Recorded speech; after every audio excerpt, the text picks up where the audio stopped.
the starting point of all achievement. The first step toward riches.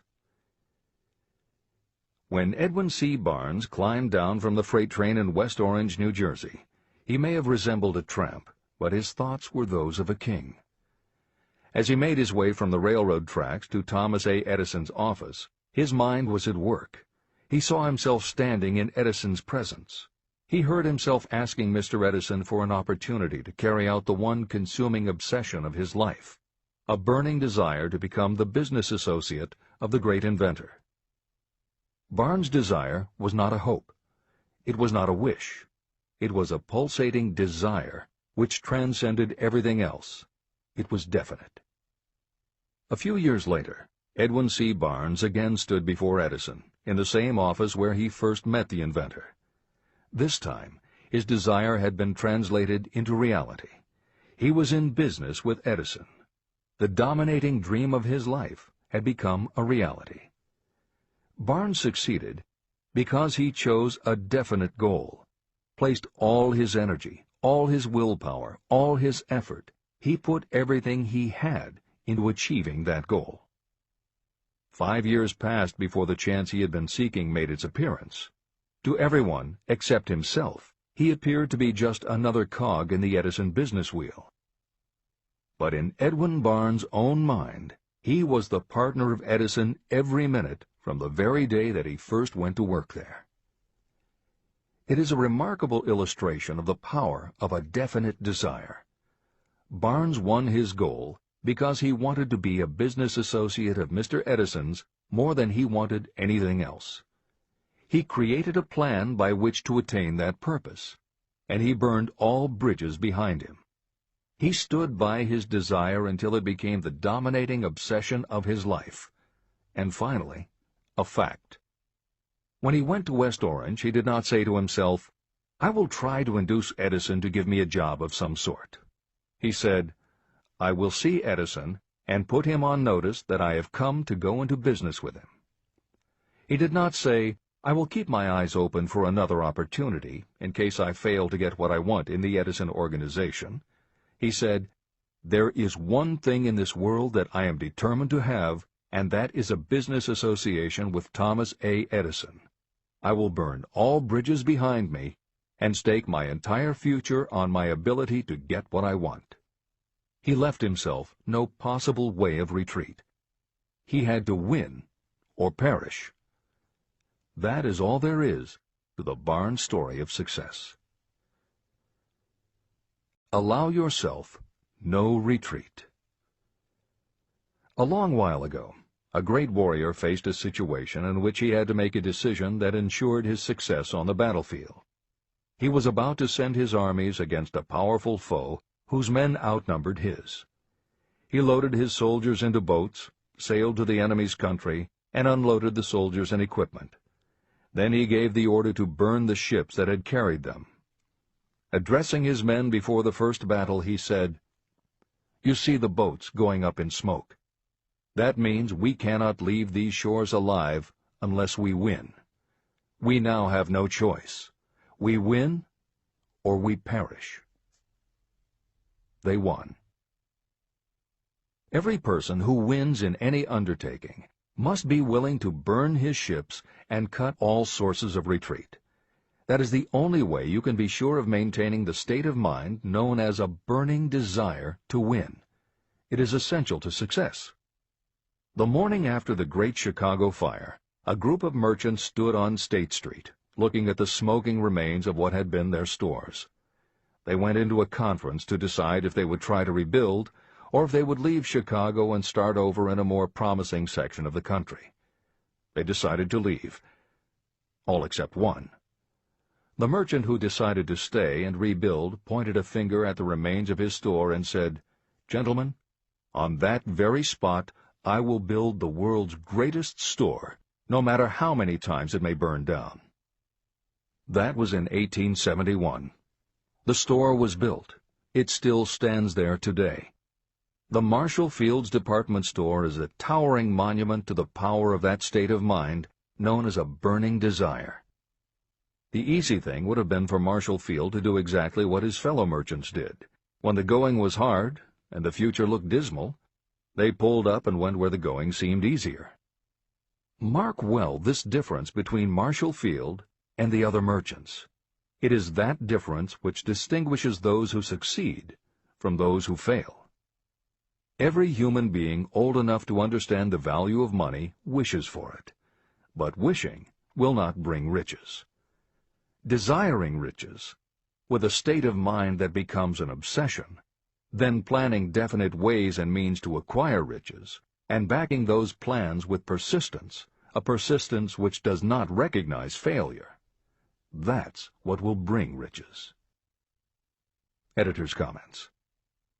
In other of his writings, Napoleon Hill uses the term definiteness of purpose as being interchangeable with desire.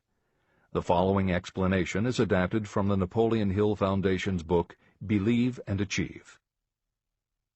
Desire, or definiteness of purpose, is more than goal setting. In simplest terms, your desire is your roadmap to achieving an overall career objective.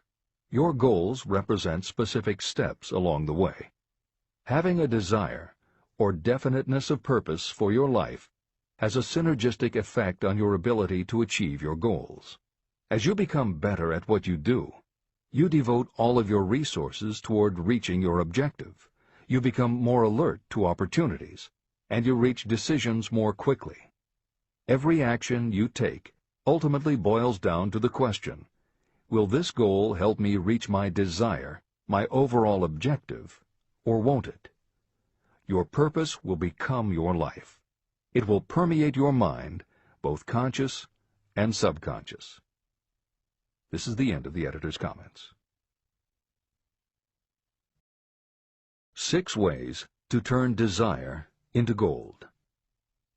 The method by which your desire for riches can be transmuted into its financial equivalent consists of 6 definite, practical steps.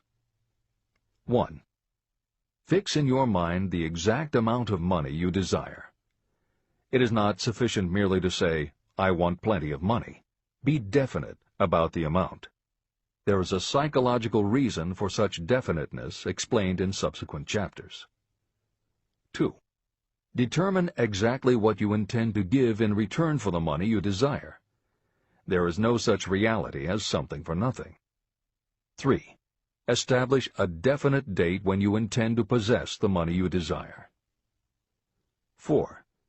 Create a definite plan for carrying out your desire, and begin at once, whether you are ready or not, to put this plan into action. 5. Now write it out. Write a clear, concise statement of the amount of money you intend to acquire. Name the time limit for its acquisition. State what you intend to give in return for the money, and describe clearly the plan through which you intend to accumulate it. 6.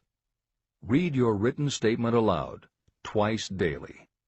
Read it once just before retiring at night, and read it once after arising in the morning.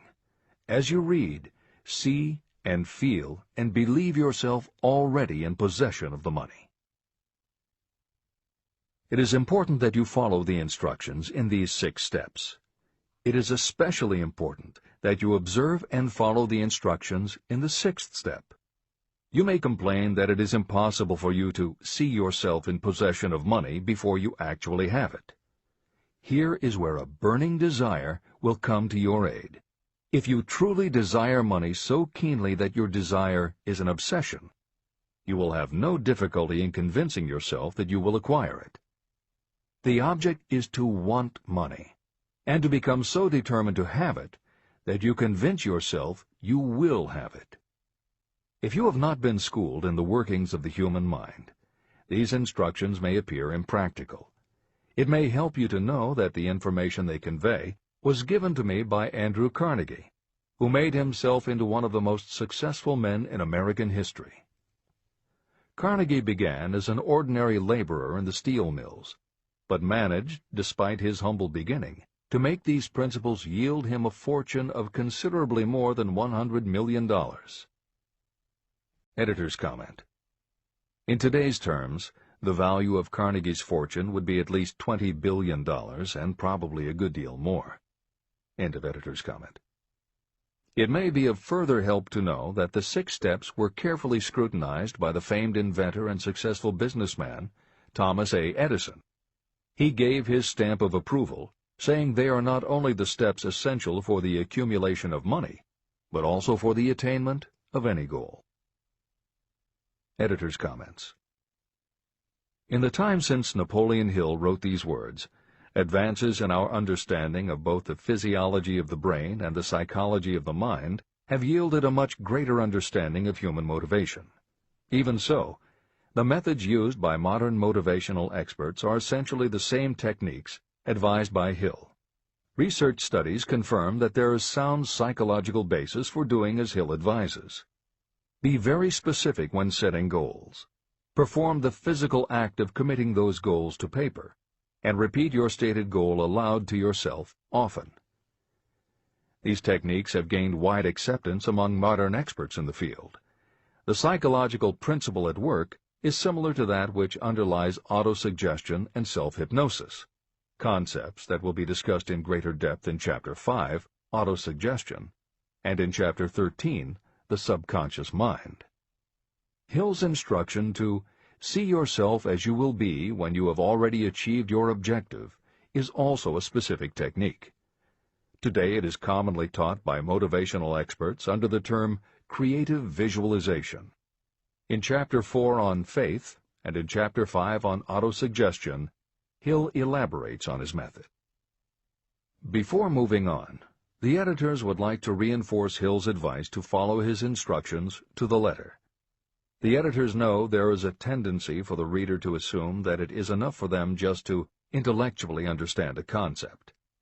As you read Hill's 6 points, you probably found yourself thinking, sure, some people might need to write things down, but I'm not a kid, I get the idea.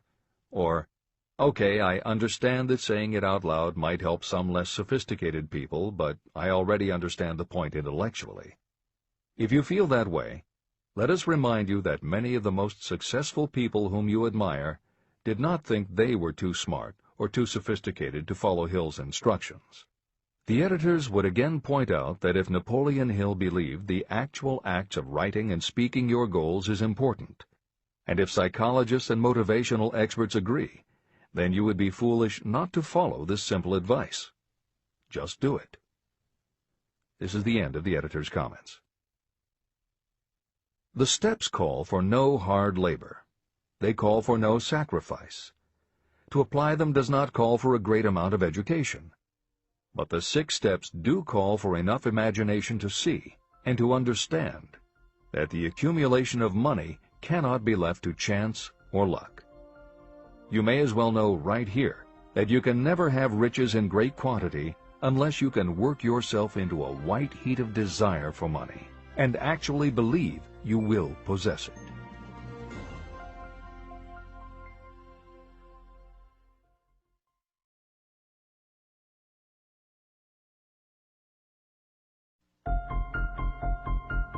The power of great dreams. If you are in this race for riches, you should be encouraged by the following truth.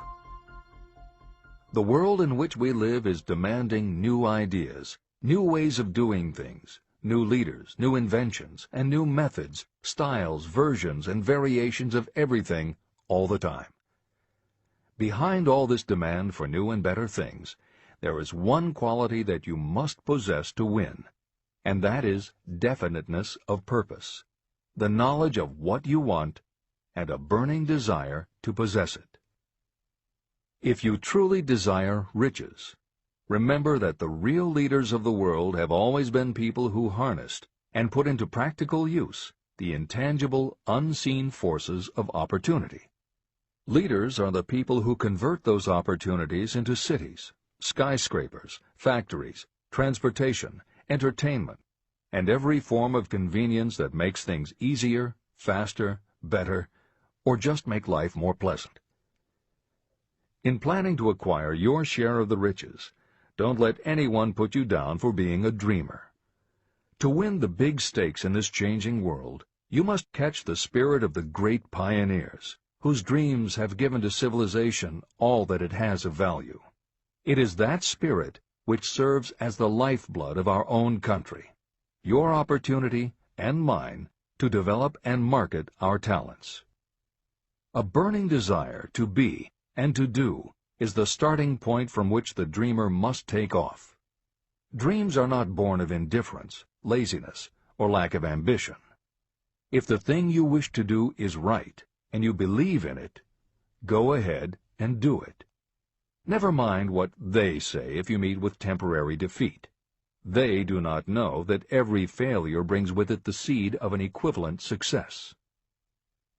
Marconi dreamed of a system for sending sound from one place to another without the use of wires. It may interest you to know that Marconi's friends had him taken into custody and examined in a psychiatric hospital when he announced he had discovered a principle by which he could send messages through the air. Evidence that he did not dream in vain may be found in every radio and television set, cellular phone, communication satellite, and every other wireless device in the world. Fortunately, the dreamers of today fare better. Today, your world is filled with an abundance of opportunity that the dreamers of the past never knew.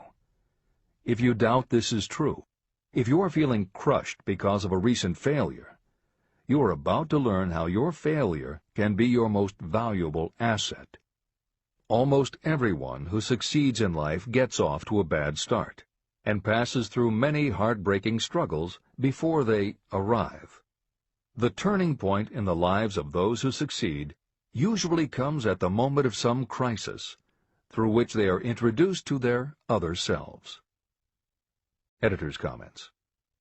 Napoleon Hill's concept of the other self is mentioned elsewhere in Think and Grow Rich, but he does not comment on it extensively. The following elaboration is taken from his later writings.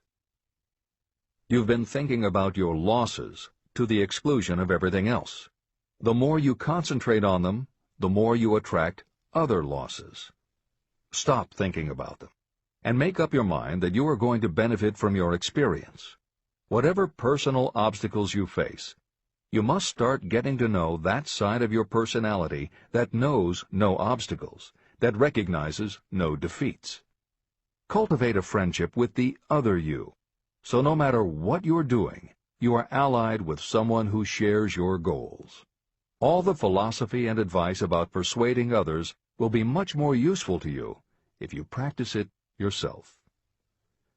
This is the end of the editor's comment. Sidney Porter discovered the genius that slept within his brain only after he had met with great misfortune. He was found guilty of embezzlement and confined to a prison cell in Columbus, Ohio, and it was there that he became acquainted with his other self. He began to write short stories. Then, while locked in his cell, he began to sell those stories to magazines under the pen name O. Henry. Through the use of his imagination, he discovered himself to be a great author instead of a miserable criminal and outcast. By the time he was released from prison, O. Henry was the most popular short story writer in the country. Editor's comments.